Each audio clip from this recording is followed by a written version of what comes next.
கணவருடன் ஏற்பட்ட தகராறில் மனைவி இரும்பு கம்பியால் தாக்கி கணவனை கொன்றுள்ளார். பிரைம் குரூப் அறிமுகப்படுத்தும் இலங்கையின் முதலாவது நவீன வீட்டு அபார்ட்மெண்ட் நகரம் கிரிபத்குடையில். அழையுங்கள் 0772041041. நேற்று காலை தில்தனிய போலீஸ் பிரிவிற்கு உட்பட்ட உடகம்மெத்த பிரதேசத்தில் இந்த சம்பவம் பதிவாகியுள்ளது. உடகம்மெத்த கோமகுட பிரதேசத்தில் வசித்து வந்த 62 வயதுடைய நபரே சம்பவத்தில் உயிரிழந்துள்ளார்.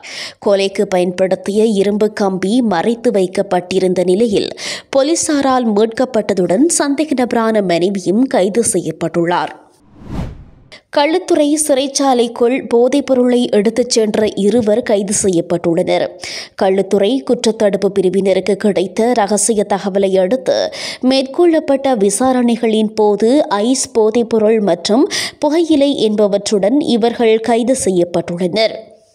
சந்தேக நபர்களில் ஒருவர் தனது ஆடை மடிப்பில் ஹெரோயின் போதைப் பொருளை மறைத்து வைத்திருந்தது கண்டுபிடிக்கப்பட்டதாக களுத்துறை குற்றத்தடுப்பு பிரிவினர் தெரிவித்துள்ளனர். தனமல்வில போலீஸ் பிரிவிற்கு உட்பட்ட அழுத்துவகந்த பிரதேசத்தில் அதிகளவில் பயிரிடப்பட்டு வந்த 3 கஞ்சா தோட்டங்களுக்கு உரிமையானவர்கள் விசேட அதிரடிப்படை அதிகாரிகளால் கைது செய்யப்பட்டுள்ளனர். விசேட அதிரடிப்படை தளபதியின் உத்தரவுக்கு அமைய ஹம்பாந்தோட்டை பிராந்தியத்திற்கு பொறுப்பான சிரேஷ்ட போலீஸ் அத்தியட்சகர் பணிப்புரையின் கீழ் விசேட அதிரடிப்படை உடவளவு முகாம் அதிகாரிகளுக்கு கிடைத்த தகவலின்படி அதிகாரிகள் குழு ஒன்று தனமல்வில போலீஸ் பிரிவிற்கு உட்பட்ட அலுத்வகந்த பிரதேசத்தில் 3 இடங்களில் சோதனைகளை மேற்கொண்டுள்ளனர்.